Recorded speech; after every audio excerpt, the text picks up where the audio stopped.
Right now, somewhere outside your window, animals are talking. Not in the way you talk, not with words or sentences or grammar, but with something older than any of that. Something that was working millions of years before the first human opened their mouth and made a sound. And the more scientists listen, the stranger it gets. Let's start with the obvious one. Sound. You already know birds sing. You've heard it your whole life. But here's what you probably don't know. A single bird song isn't just noise. It's a password, a threat, a love letter, and a territorial boundary marker all at the same time. The superb lyrebird of Australia can replicate almost any sound it hears with near-perfect accuracy. Chainsaws, camera shutters, car alarms, other bird species entirely. It hears something once and absorbs it into its vocabulary. Scientists recorded one lyrebird in the 1930s mimicking a flute, and decades later, other lyrebirds in the same region were still passing that flute song down through generations. A sound from a human instrument, preserved in bird culture for nearly a century.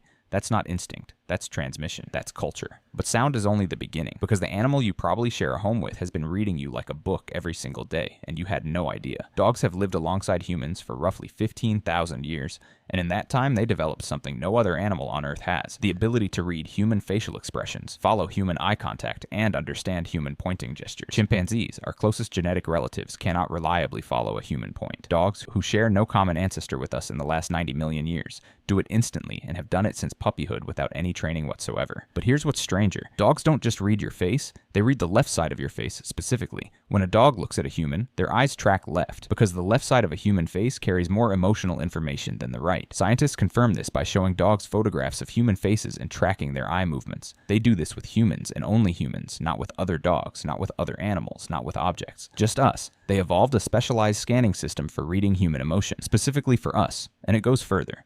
Dogs can smell your emotional state before you've expressed it on your face. When humans feel fear or anxiety, our body chemistry changes and we produce different compounds in our sweat. Dogs detect this at concentrations so low, no instrument we've built can measure them. And in a 2021 study, dogs correctly identified whether a person was stressed from a breath or sweat sample alone with an accuracy rate of over 90%. Your dog knows you're anxious before you know you're anxious. They didn't learn this from training or from one generation of living with humans. They spent 15,000 years slowly rewiring their own communication system around ours, developing new muscles around their eyes specifically to make expressions humans find more readable and emotionally engaging. Expressions wolves don't have and never developed. They didn't just learn our language, they changed their own face to speak it better. But even that isn't the strangest thing happening right now, because some of the most sophisticated communication on this planet happens between animals that never make a single sound. Bees don't talk, they dance. When a honeybee finds a food source, it returns to the hive and performs what scientists call the waggle dance. The bee moves in a figure-8 pattern, waggling its body at a precise angle relative to the sun. The duration of the waggle tells the other bees exactly how far away the food is. The angle tells them the direction, and the intensity tells them how good it is. Carl von Frisch spent decades decoding this in the 1940s and called it one of the most remarkable communication systems ever discovered outside of human language. He won the Nobel Prize for figuring it out. A bee with a brain the size of a sesame seed is giving its colony a GPS coordinate. But let's talk about dolphins, because what they do will genuinely change how you think about intelligence. Dolphins don't just communicate, they have names. Each dolphin develops a unique whistle in the first few months of life, and other dolphins learn it and use it to call that specific individual. Scientists played recordings of these signature whistles to dolphins and found they responded only to the whistles of their close family members,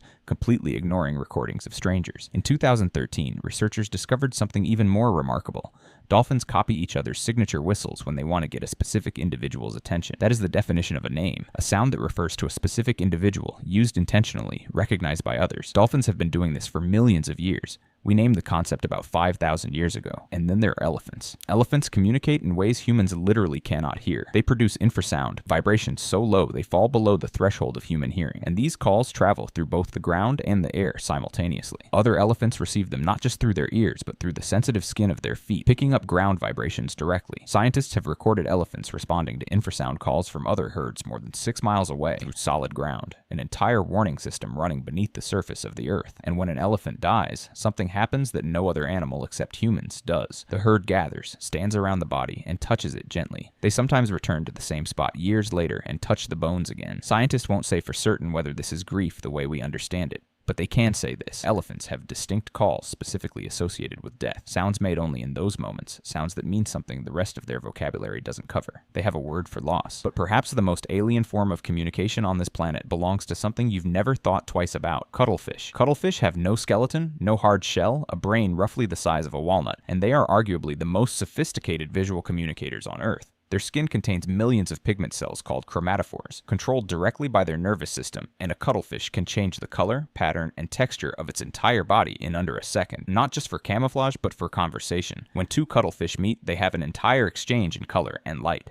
Dominance, submission, attraction, threat, all conveyed in real time across the surface of their skin. In 2021, scientists discovered that male cuttlefish, when courting a female with another male nearby, will display two completely different patterns simultaneously. One side of their body shows a courtship display toward the female, while the other side shows a neutral, non-threatening pattern toward the rival male. Two different messages, same body, at the same time. A cuttlefish can lie. It can tell two different individuals two completely different things using opposite sides of its own skin simultaneously. Scientists thought that kind of awareness, understanding that other individuals have different perspectives and different things they need to see. So here's what all of this adds up to. Communication didn't begin with us. It didn't even begin with animals. It began with life itself. The moment one organism needed to tell another organism something and found a way to do it. Birds pass songs down through generations. Bees give each other coordinates. Dogs rewired their own faces to speak our language. Dolphins use names. Elephants feel lost deeply enough to have a word for it. And a cuttlefish tells two lies at once with its own skin. We spent thousands of years assuming we were the only ones with something to say. It turns out we were just the only ones not paying attention.